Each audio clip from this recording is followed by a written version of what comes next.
Kepada siapa setan itu diturunkan? Kepada pendusta banyak dosa. Wasyu'ara yattabi'uhumul ghawun. Penyair-penyair itu diikuti oleh orang yang sesat. Nah, kata Allah, penyair-penyair itu diikuti oleh orang yang sesat.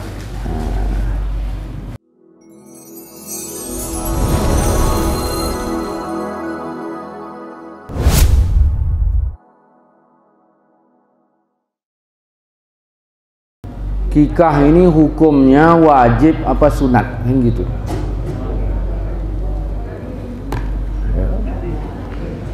Ada hadis mengatakan ya, bayi itu tergadai, kan gitu. Kalau itu jadi dalil berarti wajib, dan ada ulama yang mewajibkan. Cuman dalam mazhab kita tidak wajib. Kenapa tak wajib? Nah, karena kata Nabi, siapa yang lahir anaknya, kalau dia hendak mengakikahkannya, falyaf'al. Kata falyaf'al itu Imam Syafi'i menjadikan itu sunat. Nah, siapa yang diberikan Allah anak, kalau dia ingin mengikahkannya, falyaf'al, maka laksanakanlah. Kalau dia ingin, maka jadi sunat nikah. Nah, kalau diambil dari kata tergadai, berarti wajib. Cuman bukan itu yang ini. Ini umur berapa ini yang mau dikikahkan ini? 7 hari. 7 hari. Nah, rambutnya dicukur nggak itu? Cukur rambutnya, jangan sarat. Cukur. Nah, terus 7 hari juga dibikin nama. Nah, jadi pada hari yang ke-7 ya diberi nama. Nah, hendaklah dipotong apa namanya? Kambing. Kalau anak laki-laki berapa ekor? Perempuan 1 ekor. Tapi Rasulullah pernah itu kepada kedua cucunya dibikinnya 2 ekor, laki-laki padahal kan. Kita nggak tahu keadaan bagaimana. Nah, kalau di kitab-kitab Melayu itu, ya, kitab Arab Melayu itu, nah, dibilang pada hari yang ke-7 dibuat nama, ya, dicukur rambutnya, ya, kemudian dipotongkan kambing, diazankan di telinganya. Salah orang memahaminya, diazankan di telinga kambing.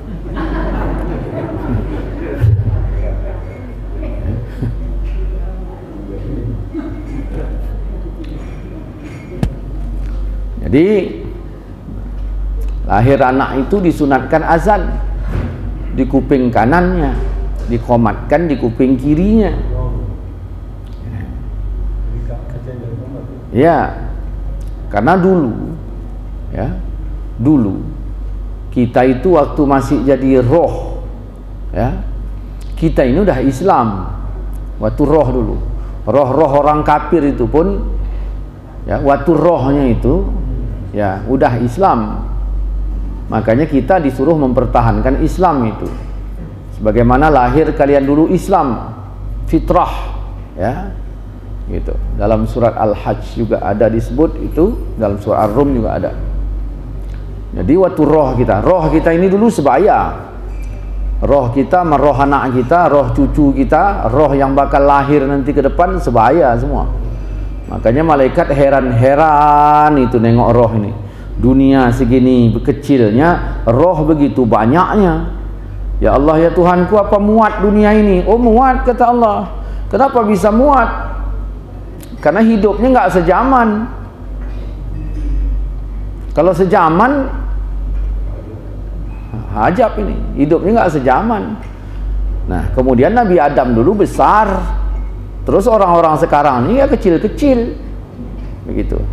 Allah Subhanahu wa taala menciptakan Adam itu besar ya wajar. Nah, supaya bikin rumah besar. Kalau orang besar badannya, bikin rumahnya juga harus besar. Maka rumah Nabi Adam itu itulah padang Arafah. Tujuannya apa? Supaya anak cucunya nanti waktu datang ke rumah hatuknya muat. Coba Nabi Adam sekecil kita sekarang, Rumah kita pun sebesar inilah. Berapa orang lah orang haji itu muatnya? Ya, semua ada hikmahnya. Nah, jadi kita sebaya. Allah Subhanahu wa taala ciptakan Nur Muhammad. Baru dari Nur Muhammad diciptakannya roh kita ini. Maka roh kita ini diperintahkan Allah berkeliling, mengelilingi nur Nabi Muhammad. Wahai roh, kata Allah. Nah, kelilinglah, keliling kayak orang kelilingnya tawaf. Nah, begitu. Nur Muhammad itu diciptakan Allah Subhanahu wa taala seperti wujudnya. Seperti wujudnya. Nya-nya ini ada orang salah paham. Allah menciptakan Nur Muhammad seperti wujudnya. Nya-nya ini ada dua. Nya Allah sama nya Muhammad. Jadi orang memahaminya nya Allah, disitulah jadi syiriknya itu. Bukan nya Allah tapi nya Muhammad. Artinya rohnya itu mirip dengan Muhammad itu sendiri. Diletakkan di dalam kandil, peti kaca, seperti berdiri orang sholat. Macam mana itu berdiri orang sholat? Ya, nah, ini loh. Ya, tergantung juga orang sholat yang mana. Kalau orang salafi sekarang gini nih, kan? Jadi seperti berdiri sholat. Dah. Jadi roh kita ini tadi diperintahkan Allah mengelilinginya, ngeliling terus. Kata Allah, nah pandang Muhammad itu, pandang. Maka ada yang mandang kepalanya, ada yang mandang macam-macam lah, sampai mandang kakinya, ada yang tak mandang, ada yang mandang bayangannya. Nah, kalau kita baca dalam kitab Daqaiqul Akhbar, yang mandang kepalanya jadi pemimpin. Ya, jadi pemimpin. Nah, paling rendah Kepling lah itu. Itulah, jadi pemimpin. Yang enggak mandang gagal. Ya kan? Gagal. Yaitu dalam kitab itu betul apa enggaknya, ya tengoklah situ. Ya kan? Ada yang tidak mandang. Jadi yang tidak mandang itu jadi roh kafir. Yang enggak mandang. Ini roh kita ini mandang apa enggak ini?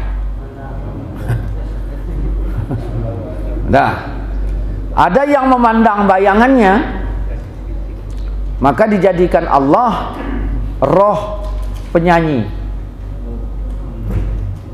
Maka penyanyi itu imannya enggak tinggi-tinggi kali itu. Enggak. Penyair itu. Ya. Nah, ini sampai di sini dulu. Ya, saya ambil dari kitab Daqaiqul Akhbar. Saya bawa judul lain tadi. Saya dengar Pak Miftah tadi cerita ini, ya udahlah. Oke. Baru kita lihat dalam kitab Nurul Yaqin halaman 17. Ya. Nabi Muhammad waktu itu mengembala kambing. Nah, di Mekah itu setiap malam itu rame itu. Nah, ada show di sana, musik luar biasa di dekat Ka'bah itu. Jadi Nabi Muhammad berkata kepada kawannya, tolonglah jagakan kambingku ini, ternak ini. Nah, kawannya pun menerima amanah itu. Maka Nabi Muhammad berangkat menuju Mekah, ingin nonton show di Mekah itu. Sudah mendekati kota Mekah, sudah terdengar suara alun-alunan musik di balik-balik gunung itu. Tiba-tiba aku ngantuk, kata Nabi. Ngantuk sengantuk-ngantuknya. Udah ngantuk, tertidurlah aku. Bangun aku aku dibangunkan oleh panasnya matahari. Berarti jam berapa itu? Sekitar jam 8. Apa kata Nabi? Kalimat ujungnya ini yang enak kali didengar. Apa itu? Begitulah cara Allah menyelamatkan aku. Artinya nggak sempat nonton.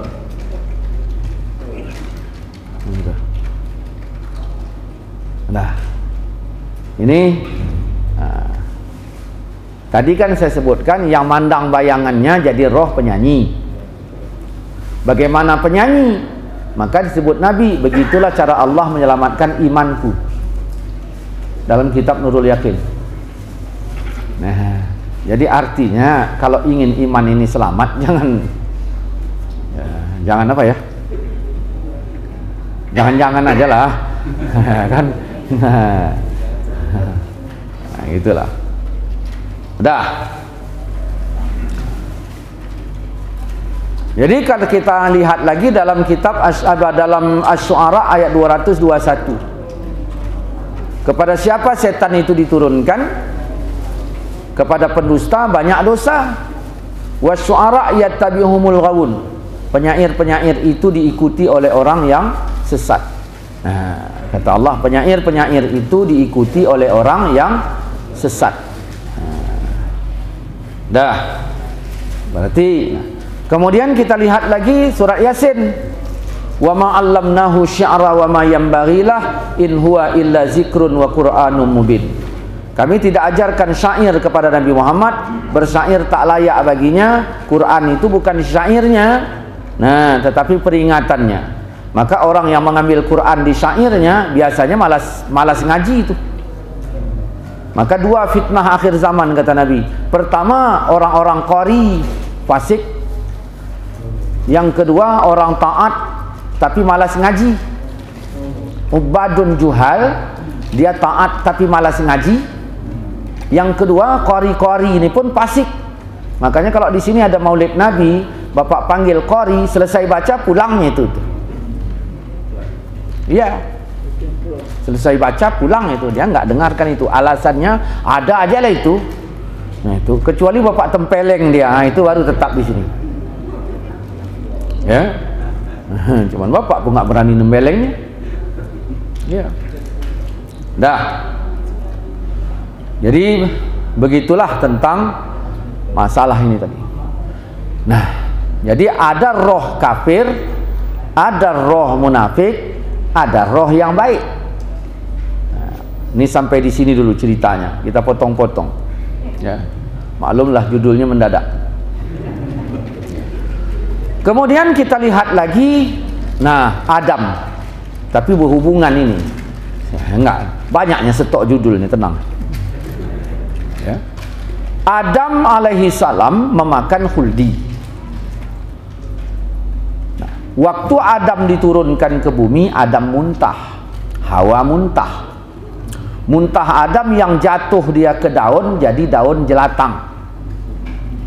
Nah, biji khuldi yang dimakan ular jadi binatang berbisa. Sisa-sisa khuldi, biji khuldi yang tak dimakan binatang, tumbuh menjadi segala jenis pohon beracun. Kan begitu. Maka innal khamru itu wajar, sesungguhnya khamar lebih kotor dari perbuatan setan, fajtanibuh katanya. Makanya di dalam kitab Sirus Salikin jilid ketiga halaman 139, saya lupa 139 apa 39, nah, itu ajalah. Jilid yang ketiga disebutkan, nah narkoba ini jangan kau ucapkan salam kepadanya, jangan kau berjabatan tangan kepadanya. Kalau sakit jangan kau kunjungi, kalau meninggal jangan kau melayat. Kalau kau berjabatan tangan dengannya, Allah runtuhkan amalmu 40 tahun. Lihat aja di situ itu. Kitab Sirus Salikin jilid ketiga halaman 139 kalau tak salah saya. Ya. Itu. Orang ustaz, aku pala aku nengok ustaz, aku pun pala nengok kau. Samanya itu. Ya. Oke. Nah, jadi Nabi Adam menangis, Hawa menangis. Dari Hawa dijadikan segala jenis bunga-bunga, dari Adam dijadikan segala jenis pohon yang wangi seperti gaharu dan menyan. Makanya dalam hadis Tirmizi disebut kalau diberikan bunga jangan tolak. Karena bunga itu keluar dari sorga. Begitu. Makanya kalau ada misalnya kan ada seperti pesijuk, kalau orang Aceh itu bunga itu, ya jangan tolak. Nah, begitu. Nah, karena bunga itu keluar dari sorga. Nah, kemudian disebut dalam hadis lagi bunga yang harum. Jadi walaupun bunga itu disebut bunga, ya, bunga yang harum, maka orang-orang yang menggunakan bunga itu tidaklah sembarang bunga. Nggak ada istilah tabur bunga pakai bunga tai ayam kan gitu. Oke, sampai di sini dulu. Nah, jadi sisa-sisa biji khuldi yang tak dimuntahkan Adam dan Hawa, maka digiling oleh lambungnya, maka menjadi bibit dalam dirinya. Jadi ketika Adam menggauli Siti Hawa, dari bibit itu jadi anak pertamanya Qabil dan Iklimah. Nah, Iklimah ini fisiknya fisik bagus karena dijadikan dari saripati khuldi yang dimakan Adam di surga. Bagus, ganteng. Cuman karena khuldi dilarang makan, nah, walaupun bagus fisiknya tetapi jelek perangainya. Jadi artinya dari fisik ini ada fisik yang bagus, ada fisik yang tidak. Dari roh pun ada yang bagus, ada yang tidak. Bayangkan roh kafir masuk pada fisik yang kafir lah kita bilang. Ah, itu kafir total itu. Oh, kejamnya pun luar biasa itu. Bayangkan. Jadi kalau adalah misalnya fisik yang bagus masuk roh kafir, begitulah istilahnya. Itu kalau istilah semayang pun nggak pernah khusyuk itu, menghayal tak kemana-mana aja, cocok ini lepukkan kepalanya dulu baru teringat dia kembali. Nah, begitulah dibolak-balik, dibalik-bolak.